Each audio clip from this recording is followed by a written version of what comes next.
समाज में मिले रहे। यहोवा ने तो इसे सदा के जीवन की आशीष ठहराया है। ये परमेश्वर का वचन है और परमेश्वर का वचन ही सच है। आमीन। प्रहलाद भाई, गॉड ब्लेस यू, प्रभु तेरे को आशीष करे।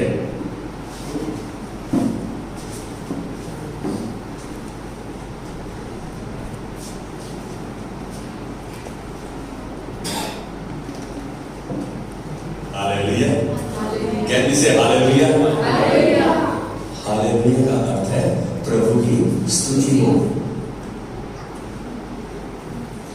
आज मैं जीवन के उस पहलू को बांटने जा रहा हूं जिससे हम सब गुजरते हैं, गुजर रहे हैं, गुजरते रहेंगे।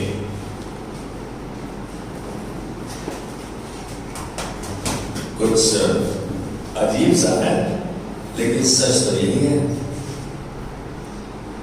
हमें अजीब दिखता है जब हमारे ऊपर तूफान आया तो लगता है मालूम मेरे ऊपर सारी परेशानियां क्यों आ गई। जब आशीष आती है तो हम दब नहीं बताते, इतनी मोटी आशीष आ गई। उस समय मौज मस्ती मनाते हैं, आनंद मनाते हैं, आओ पार्टी करें। आज ये पार्टी शुरू हुई है। हम मनुष्य होने की नाई पृथ्वी पर अलग अलग परिस्थितियों से गुजरते हैं, अलग अलग परिस्थितियों से, अच्छी परिस्थिति, बेकार, मध्यम, एकदम डल सी। सफलता को देखते हैं हम और आनंदित भी होते हैं, और जब असफलता को देखते हैं निराश होते हैं, हताश होते हैं, ऐसा महसूस करते हैं। जब प्राकृतिक आपदाएं आ जाती हैं, नेचुरल कैलामिटीज, जब भूकंप आ गया, सुनामी आ गई, जब बाढ़ आ गई, या अनदेखी परिस्थितियां उभर आई, नेचुरल कैलामिटीज और अनसर्टेन सिचुएशन, सर्कमस्टांसेस दे अराइज, तो क्या महसूस करते हैं हम? शून्य का सा एहसास हो जाता है कि कुछ नहीं, सब खत्म हो गया। आप खुद से पूछो जो पाकिस्तान से, जब पाकिस्तान बना और यहां आए, कैसा महसूस हुआ उनको? हमने हजारों लोग कत्ल कर दिए गए थे, शायद हमें मालूम नहीं, पर्चियों से। ये है अनफोर्सीन सिचुएशन एंड सर्कमस्टांसेस। अभी आप क्या समझ रहे हैं? यूक्रेन में जो हो रहा है, रशिया में जो हो रहा है, या जब ईरान इराक में हुआ, आप समझते जिसके साथ होता है उसी को महसूस होता है खाली। सच तो यही है कि खुशी व आनंद के समय में तो हम अपने रचनाकार को भूल सा जाते हैं। जब खुशी होती है, सब कुछ बहुत भला होता है, तो रचनाकार से थोड़ा सा भूल सा जाते हैं। कौन मेरे साथ सहमत है? बहुत बार ऐसा हुआ है, भूल जाते हैं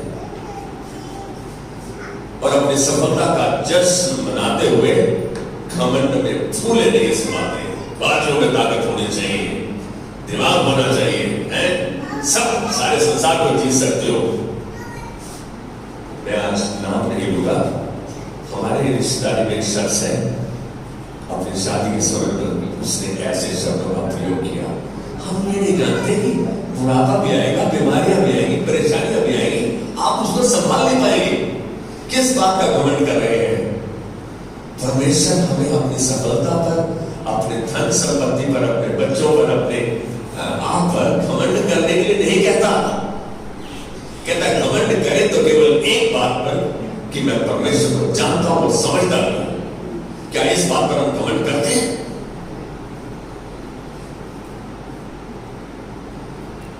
सच बात तो यह है कि जब धन संपत्ति, स्वास्थ्य, पारिवारिक एकता टूटने लगती है, खत्म होने लगती है, हमको अपने आप में, हम अपने आप में टूटने लगते हैं और अपने जीवन को कोसने लगते हैं। ऐसी परिस्थिति में आप अय्यूब का केस देख लीजिए। क्या हुआ अय्यूब के साथ? अय्यूब के साथ क्या हुआ? अय्यूब संपन्न व्यक्ति था, अपने समय का अमीर था, कितनी संपत्ति थी उसके पास, लेकिन एक एक करके न्यूज आता गया, ये सब खत्म हो गया। और शुरू में तो थोड़ा स्थिर रहा, लेकिन बाद में उसने अपशब्दों का प्रयोग तक कर दिया। उस समय शायद जिसके साथ बीत रही है वही जानता है, वही जानता है केवल, और कोई नहीं जानता। और उसके मुख से ऐसा निकलता है, मैं क्यों हूं ऐसे संसार में, ऐसी परिस्थिति का सामना मुझको करना पड़ रहा है। और ये परिस्थिति हर एक के साथ आती है, चाहे वो पारिवारिक हो, चाहे वो आर्थिक हो, चाहे वो मैं कहूंगा कि भावनात्मक हो, चाहे वो स्वाभाविक हो। ये परिस्थिति आती है। हम सब के साइकिल का पहिए की तारें यदि ऊपर जाती है तो वो नीचे भी आती है। हम इस बात को जान लें। जब आप ये कहते हैं उसमें कि मैं इस पृथ्वी पर क्यों हूं, मेरा इस पृथ्वी पर क्या काम है, क्योंकि आपको ये लगता है आपका कोई नजदीकी जन, एकदम जवान, घर का अगुआ, घर का चलाने वाला चल बसता है, क्या महसूस करते हैं? तो परिवार टूट गया, ये तो अनाथ हो गए, क्या हो गया इनके साथ, कैसे गुजारा करेंगे? कई बार ऐसी परिस्थिति में फंस जाते हैं। कभी कभी तो अय्यूब की तरह अब शब्दों का प्रयोग भी कर देते हैं अपने अंगीकार के द्वारा, अपनी परिस्थिति को और बेकार कर लेते हैं हम कहने के द्वारा। मालूम क्यों? आपको पता ही नहीं है, जैसा तुम कहोगे वैसा हो जाएगा। मरकुस 11:24, जैसा कहोगे वैसा हो जाएगा। हम जाने अनजाने में अपने बच्चों के लिए, अपने बड़ों के लिए, अपने बुजुर्गों के लिए, अपने लोगों के लिए कई बार ऐसे शब्दों का प्रयोग कर देते हैं। और मैं भी किया करता था, लेकिन अब करने से पहले एक बार वो शब्द फिर अंदर चले जाते हैं, क्योंकि मालूम है जैसा होगा वैसा हो जाएगा। अपने शब्दों को नियंत्रण में रखें, अपने विचारों को नियंत्रण में रखें। खुशी नहीं, श्राप नहीं दे। ये नहीं कहे प्रभु मैं क्यों हूं, ऐसी परिस्थिति कैसे जीऊंगा मैं। अरे आपको नहीं मालूम है, वो आपको लिए चल रहा है। यदि वो परिस्थिति आई है तो उसको संभालने के लिए वो आपके साथ है। आपका अंगीकार क्या होना चाहिए? प्रभु इस परिस्थिति में भी मैं तुझे धन्यवाद ही का बलिदान चढ़ाऊंगा। परमेश्वर ने इस बात की पुष्टि 1 थिस्सलुनीकियों 5:18 की हर बात में परमेश्वर को धन्यवाद का बलिदान चढ़ा, क्योंकि मसीह यीशु परमेश्वर की तुम्हारे लिए यही इच्छा है। हम परिस्थिति में डूब जाते हैं, धन्यवाद करना भूल जाते हैं, रोने धोने लगते हैं। क्या किसी के रोने धोने से जो मर गया था वो जिंदा हो गया? भाई मुझे बता देना, तो वहां पे यही अमृतसर वाली टीम ले जाएंगे। बोलते अमृतसर में रोने धोने वाले बड़े अच्छे हैं, लेकिन परमेश्वर का धन्यवाद, उसने हमें रोने धोने की नहीं, ये आपकी आत्मा दी है। नीति वचन 11:28 में ऐसा कहा गया है, जीवन जो भौतिक वस्तुओं पर आधारित है, जो हम चीजें देखते हैं, जिनका इस्तेमाल करते हैं, जिसका जीवन उन बातों पर होना है, वह मरा हुआ जीवन है। लेकिन वचन पर आधारित जीवन एक फलवंत वृक्ष के समान है। क्या किसी एमेन विद मी? वचन पर आधारित जीवन एक फलवंत वृक्ष के समान है। क्या हमारा जीवन संसारिक वस्तुओं पर निर्भर है या वचन पर निर्भर है? यिर्मयाह 17:7 से 8, यिर्मयाह 17:7 से 8 ऊपर जब हमने जो बात की उसकी पुष्टि करता है, उस बात को पक्का करता है और कहता है, धन्य है वह पुरुष जो यहोवा पर भरोसा रखता है, धन्य है वह पुरुष जो परमेश्वर पे भरोसा रखता है, जिसने परमेश्वर को, उसके वचन को अपना आधार माना है। वह उस वृक्ष के समान होगा जो नदी के किनारे लगा है और उसकी जड़ जल के पास फैली होती है।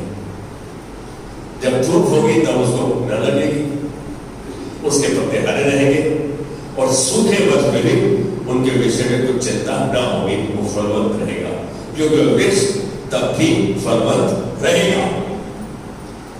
और मैं आपको जल के बारे में कहा गया, उसके बारे में वचन, ये वचन है। और इसी बात की पुष्टि भजनकार ने, यिर्मयाह परमेश्वर का भविष्यवक्ता था, और भजनकार ने भजन संहिता 1:1-3, देखो इधर परमेश्वर के हृदय का व्यक्ति, इधर भविष्यवक्ता, दोनों ने इस बात की पूछी, कहना क्या ही धन्य है वह पुरुष जो दुष्टों की युक्ति पर नहीं चलता, ना ही पापियों के मार्ग में खड़ा होता है, ना ही ठट्ठा करने वालों की मंडली में बैठता है। वह तो यहोवा की व्यवस्था से प्रसन्न रहता है, दिन रात उस पर मदद करता है। वह उस वृक्ष के समान है जो नारियों के नदी के किनारे पे लगाए गए हैं, जिसके पत्ते कभी मुरझाते नहीं, जिसके पत्ते हमेशा नहीं रहते, जो अपनी ऋतु में फलता है। आज एक बात जान लो, यहाँ वचन को आधार मानने के लिए कहा गया है। जब मैं वचन को जानता हूं तो फिर परमेश्वर को जानता हूं। और आज एक बात जान ले, जानना अच्छा है लेकिन मानना सर्वोत्तम है। कहने से कुलुस्सियों 1:15-16 में देखें, यह वचन कौन है उसके बारे में यहां वर्णन किया गया है। वह तो अदृश्य परमेश्वर का प्रतिरूप और सारी सृष्टि में पहलौठा है। यह वचन यीशु मसीह है, जिसका वर्णन यूहन्ना 1:1 में किया गया। आदि में वचन था, वचन परमेश्वर के साथ था, वचन परमेश्वर था, सब कुछ जो कुछ उत्पन्न हुआ उसी के द्वारा हुआ। आज हम इस बात को जाने, हम भी यीशु मसीह के उस वचन, हम उसके द्वारा उत्पन्न हुए, परमेश्वर के वचन के द्वारा, यीशु द्वारा, क्योंकि उसी में सारी वस्तुओं की सृष्टि हुई, उसी में सारी वस्तुओं की सृष्टि हुई। जो हम देखते हैं, जिस संसार को हम देखते हैं, स्वर्ग की हो या पृथ्वी की, देखी या अनदेखी, क्या सिंहासन, क्या वक्ताएं, क्या प्रधानताएं, क्या अधिकार, ये सब कुछ उसी के द्वारा उत्पन्न हुआ। सारी वस्तु उसी के द्वारा और उसी के लिए सृजी गई। सारी वस्तुएं उसके द्वारा, उसी के लिए। अरे आज हम यहां हैं तो हम परमेश्वर के लिए बनाए गए हैं। हमें परमेश्वर ने अपनी महिमा के लिए रचा है, लेकिन हम तो संसार की चकाचौंध में अपने पड़ोसी की अमीरी को देख के जल चुके हैं। इसकी बात है तो चोर आदमी है, इसकी बात बहुत मुझे तो होगा तो ईमानदारी से नौकरी में कर देंगे। सच बात यही है, हम इधर उधर देखते हैं तो भटक जाते हैं। जब हम परमेश्वर की ओर ध्यान देते हैं, उसके वचन की ओर ध्यान देते हैं, तो हम भटकते नहीं। मालूम है दाऊद परमेश्वर के हृदय का व्यक्ति क्यों कहा गया? पहला इतिहास 29 अध्याय में कहता है, मेरी प्रजा के मन के विचार में ये बात बनाए रख और इनके मन अपनी ओर लगाए रख। ये था उसका हृदय। क्या बात? मेरी प्रजा के मन के विचार में ये बात बनाए कि सब कुछ परमेश्वर के द्वारा बनाया, उसके लिए बनाया, उसी का है। ये बात परमेश्वर ने दाऊद के द्वारा बहुत अच्छे तरीके, और फिर उसने उसके बाद कहा, कहता मेरे पुत्र सुलेमान के मन को ऐसा खड़ा कर दे कि वो तेरी आज्ञाओं, चितौनियों, विधियों को मानता है। मान लो उसको चिंता अपने बेटे की थी, लेकिन उससे ज्यादा चिंता उसको अपनी प्रजा की थी। अपने परिवार से पहले दूसरे दिन आपकी प्रार्थना में आए तो वो सर्वोत्तम बात है। आप जब दूसरे के लिए प्रार्थना करोगे, परमेश्वर आपकी समस्या का हल आपकी झोली में डाल देगा। ये उसका हृदय है। कितनी अच्छी बात है। मैं बात करूंगा, ये सब कुछ प्रभु के द्वारा ही शुरू होता है। It all started with God only. अय्यूब 12:10 में इस बात को पक्का किया गया है कि यह परमेश्वर ही है जो अपनी रचना के जीवनों को निर्देशित करता है, उसको चलाता है, उसको डायरेक्ट करता है, इंस्ट्रक्ट करता है, करेक्ट करता है। परमेश्वर। हम परिस्थिति का नियंत्रण बहुत बार अपनी सामर्थ्य द्वारा लेना चाहते हैं, लेकिन आज एक बात करो, commit your ways unto the Lord, trust in him and he will do it. अपने मार्ग की चिंता, भजन संहिता 37:5, अपने मार्ग की चिंता यहोवा पर छोड़, उस पर भरोसा रख, वही पूरा करेगा। अरे उसके हाथ में दो और विश्वास तो करो, वो आपकी झोली में डालेगा आपकी चंगाई को, आपके लिए भलाई को, आपके लिए करुणा को, आपके प्रयोजनों को, जिसकी आपको जरूरत है। उसके हृदय को हम देखें। जब तक तो हम सतह पे चलते हैं, हम असलियत को देख नहीं पाते, लेकिन जब वचन की गहराई में जाते हैं तो हम उन रहस्यों को जानने लगते हैं, रहस्य को, सीक्रेट्स को जानने लगते हैं। कहते परमेश्वर ही है जो अपनी रचना के जीवनों को निर्देशित करता है। हर एक का जीवन और प्राण उसी के हाथ में है। आज डॉक्टर किस एडवांस स्टेज में चले गए हैं, कितनी तकनीकी बहुत आगे जा चुकी है, लेकिन आज तक कोई मरते को बचा नहीं पाया।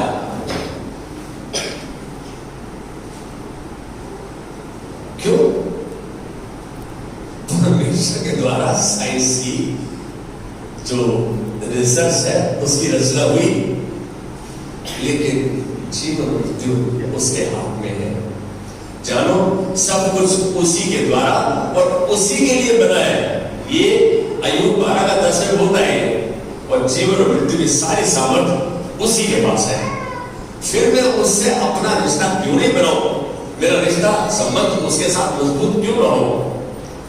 फिर हमारा एक ही कर्तव्य, एक ही हमारी जिम्मेदारी है, हम अपने जीवन को उसके वचन पर आधारित करें।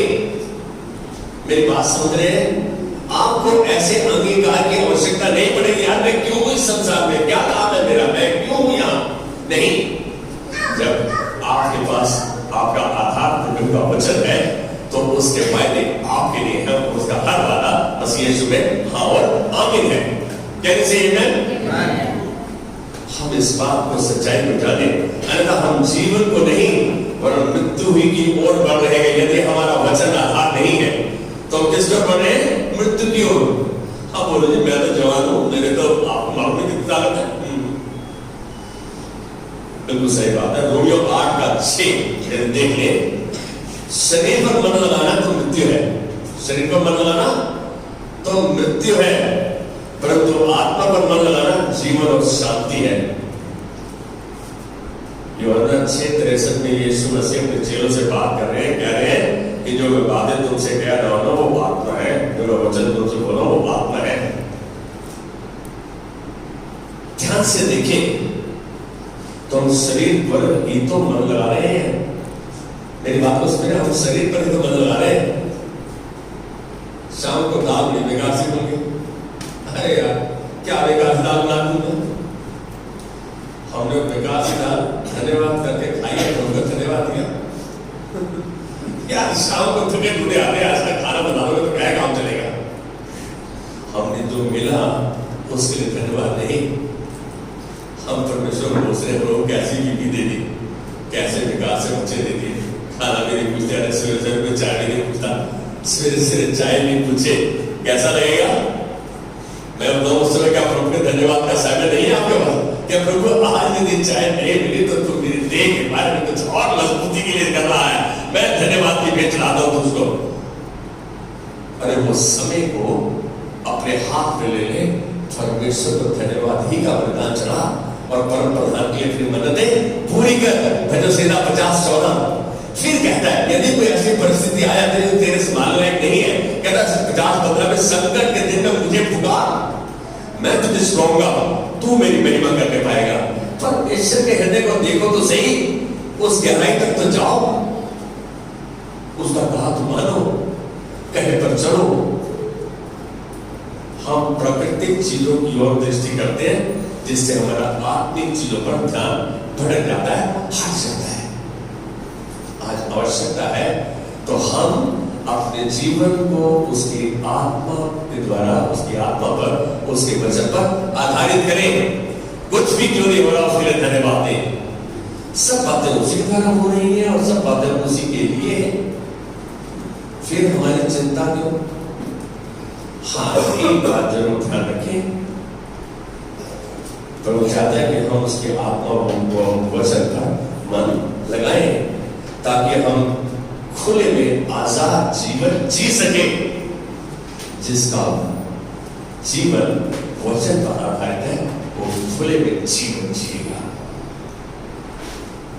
बचपन में ये कहावत बहुत बार सुनिए कि those who God helps those who help themselves, ऐसा है।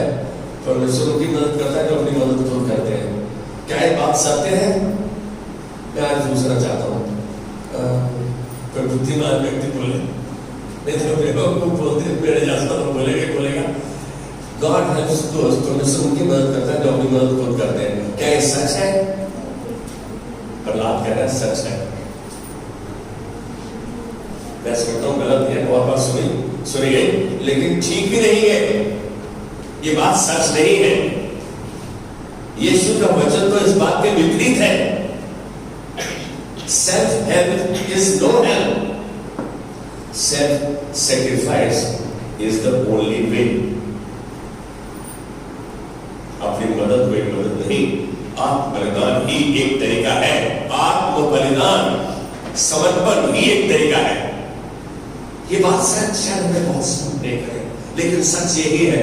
यीशु मसीह ने अपने आप को बलिदान क्यों कर दिया? उसको यही तरीका दिखा, उसने पिता को यही करते देखा, उसके पिता का यही निर्देश था और उसने उसको पूरा करने की भरसक प्रयत्न किया। एक बात तो लगा था, जब प्रार्थना कर रहा था तो उसको दिख रहा था उसकी मौत कैसे होगी। उसने कहा प्रभु हो सके तो ये प्यार हम मुझसे ले ले, लेकिन उसने कहता नहीं, मेरी इच्छा नहीं, तेरी इच्छा पूरी हो। उसने अपने आप को समर्पण कर दिया। मत्ती 16:25 इसका कहता है, जो कोई अपना प्राण बचाना चाहे, जो कोई अपना प्राण बचाना चाहे वह उसे खोएगा, जो कोई मेरे लिए अपना प्राण खोएगा वह उसे पाएगा। मेरी बात को समझो। आज हम सबसे मुश्किल काम क्या है? तो बैठा होता है, सबसे मुश्किल काम क्या है? मैं बताऊं, एक सभा में बैठा था और प्रभु ने कहा कि प्रभु का दास आया, मुझे कहा जितने तेरी जेब में पैसे इसको ब्लेस कर। अब मैं प्रभु से बैच में टिक गया, प्रभु आज 25 तारीख है, सारे दे दूंगा, 5 दिन और है, बैंक से पैसे है नहीं, कोई निकल नहीं सकता। मैं बोला प्रभु चल ठीक है, तो सारे अरेंजमेंट दे गया।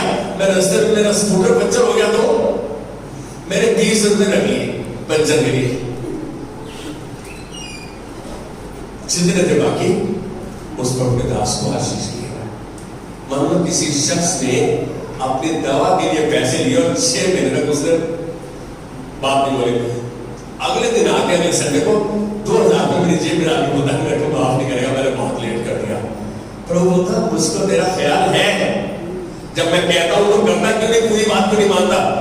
आज इस बात को अंगीकार कर रहा हूं कि बहुत बार हमने डाला है, हम अपने आप परिस्थिति का नियंत्रण लेने की कोशिश करते हैं। यदि परमेश्वर ने कहा है तो उसे कर दो, वो आपकी जरूरत पूरा करने में सामर्थ्य है, सब कुछ उसका है। परमेश्वर ज्ञान रहस्यमय है।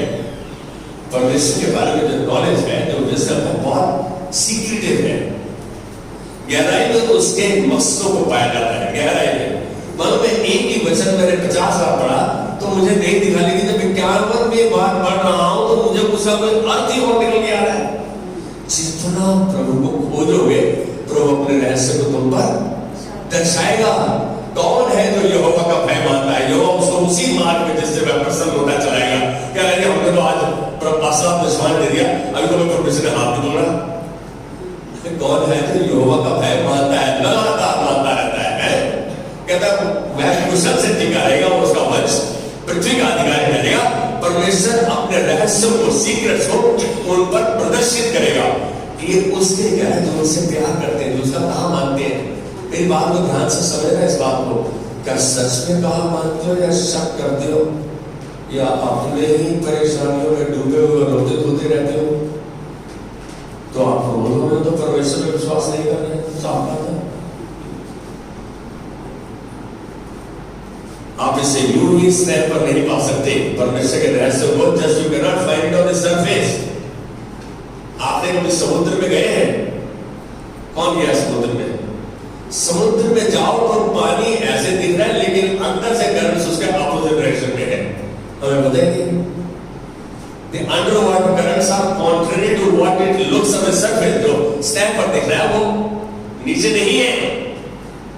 परमेश्वर के रहस्य को जानना आपको गहराई में जाने के लिए उत्तेजित करता है, आपको उत्साहित करता है, आपको एनकरेज करता है। यह कोई आज का संदेश नहीं है, लेकिन यह तो बहुत पुराना संदेश है कि हम गहराई में जाकर ही रेड फिश को पा सकते हैं। गहराई में जाकर ही हम उन अनदेखी वस्तुओं को, उन दानों को देख सकते हैं। यह वह तरीका है जो परमेश्वर ने निर्धारित किया, वो तरीका है जो परमेश्वर ने डिसाइड किया, निर्धारित किया, जिसके द्वारा वह हमसे, हम में उत्तम दान उभार सके। ये परमेश्वर ने डिसाइड किया, निर्धारित किया कि उत्तम दान हम में उभर के आए। जब हम गहराई में परमेश्वर को जानने की कोशिश करेंगे उसके वचन में, तो जो दान स्थिति है वो उनको उभारेगा हमारे अंदर से। मेरी बात सुन रहे, हर व्यक्ति को, हर विशेष को परमेश्वर ने किसी न किसी दान से सम्मानित किया है। उस दान का निखरना, उभरना तभी हुआ जब परमेश्वर के हम गहराई में खोज करते हैं, उसके कहे को मानते हैं। सच में हम केवल मसीह में ही जान पाते हैं इस बात को, उसके वचन में, उसके वचन के द्वारा कि हम कौन हैं।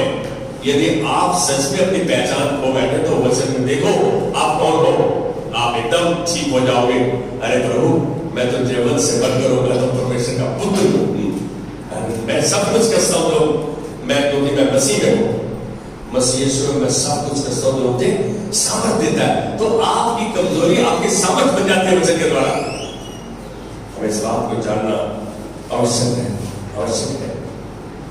हमारा जीवन का मकसद क्या है, मैं क्यों यहाँ, ये सब कुछ आपकी पहचान, आपके मकसद, आपका पर्पस वचन खुलासा करता है। यीशु मसीह आपका वचन 29:11 में क्या कहते हैं, मैं जो कल्पनाएं मैं तुम्हारे विषय करता हूं उन्हें मैं जानता हूं, वे हानि की नहीं वरन कुशल ही की है, अंत में तुम्हारी आशा पूरी करेगा।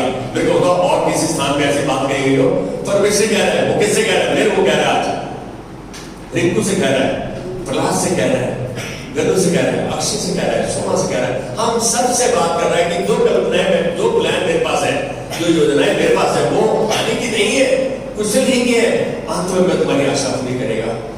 उसके लिए इंतजार करना कि मैं वचन प्रभु ने मेरे लिए बोला, इंतजार करना, उसकी बात जोड़ना बहुत जरूरी है। मैं विश्वास करता हूं तो बात भी जोड़ूंगा। बच्चे के पास पापा जो है, पापा के पास बच्चा आ गया, कह रहा पापा मेरा 1 हफ्ते बाद जन्मदिन है, पापा दावा पड़ रहा है। कह रहा अच्छा जन्मदिन है तेरा, तो मैं क्या करूं? उसे कहा नहीं लेकिन वो डावा में बसता, तो पापा मुझे ट्राईसाइकिल ले दोगे, 3 पहिए वाली साइकिल? हाँ हाँ देखेंगे।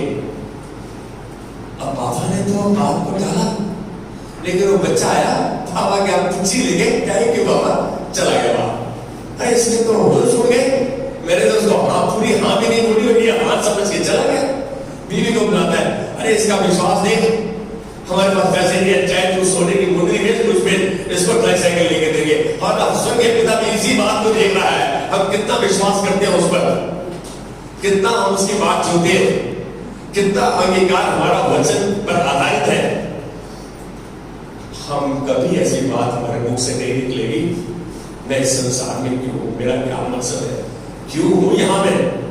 जब आप फ्रस्ट्रेशन की चरम सीमा पर होते तब ऐसे शब्द निकलते हैं, जब आपके बस का कुछ नहीं होता तब ऐसे शब्द आपके मुख से निकलते हैं। अरे आप तो मसीह यीशु में हैं, सब कुछ कर सकते हैं जो, क्योंकि वो आपको सामर्थ्य देता है ऐसी परिस्थिति से उभारने में, बाहर निकालने में, आपको श्राप से आशीष के स्रोत में बदलने में। ये है उसका तरीका। हम अपने आप में ऐसी परिस्थितियों में डूब कर घुसे नहीं, लेकिन प्रभु को धन्यवाद दे, प्रभु इस परिस्थिति को भी तो बदलने में सामर्थ्य है। इसी बात की पुष्टि रोमियो 8:28 में की।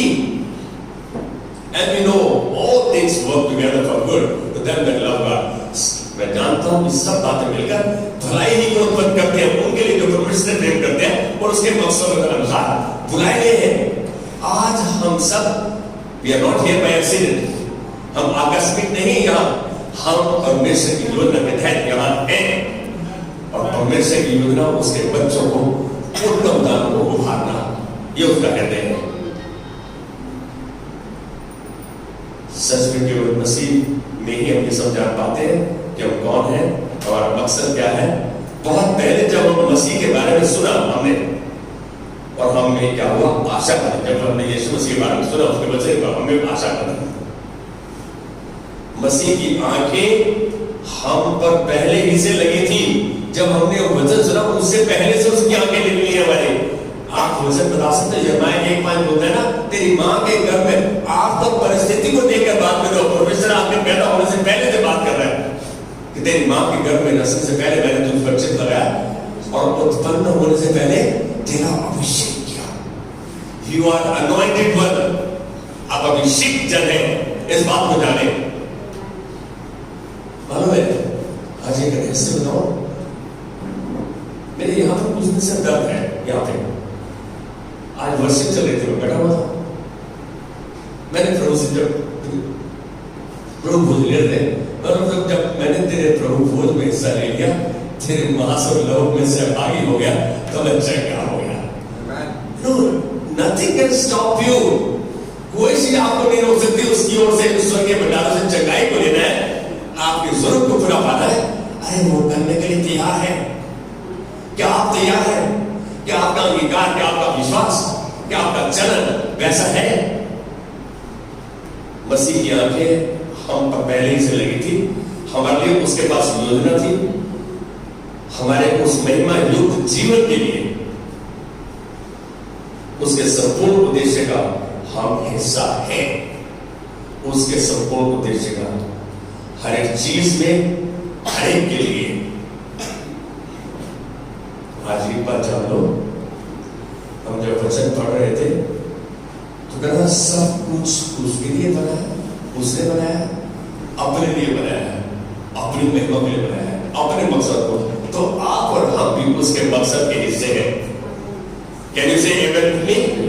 और वो अपने वो जब उसे कहा कि अंत में मैं तुम्हारी आशा पूरी करेगा, इसी वचन के 2 वचन आगे मैं जा रहा हूं। मैं इस वचन को फिर दोबारा बोलूंगा, जो कल्पनाएं 29:11 में जन्माया बोलता है, जो कल्पनाएं तुम्हारे विषय में करता हूं उन्हें मैं जानता हूं, वे हानि की नहीं वरन कुशल की है। अंत में तुम्हारी आशा पूरी करेगा। मेरा तब तुम मेरे पास आओगे, मुझसे प्रार्थना करोगे, मैं तुम्हें सुनूंगा। उसके बाद बोला, जब तुम संपूर्ण मन से मेरे पास आओगे मैं तुम्हें मिलूंगा।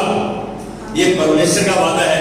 इसका मतलब गहराई में जानने की जब जब कोशिश करोगे, परमेश्वर हाथ पकड़ तुमको बाहर लेकर आएगा, आशीष का स्रोत बनाता जाएगा। आइए खड़े हो जाएंगे। प्रभु धन्यवाद देते आज के जीवन के लिए, आज के दिन के लिए, इस सुबह के लिए, इस अवसर के लिए। प्रभु तुम्हें इस अवसर बनाया कि हम तेरे सम्मुख आए, तुझसे वादा करें। नहीं प्रभु, आज के बाद मैं अपनी परिस्थिति को अपने पर हावी नहीं होने दूंगा, लेकिन तुझ पे विश्वास करता हुआ, तेरी बात जोता हुआ प्रभु तेरा कहा मानता जाऊंगा। और मैं जानता हूं प्रभु, जो तूने वादा किया मसीह यीशु का हर तेरा वादा हाँ और आमीन है।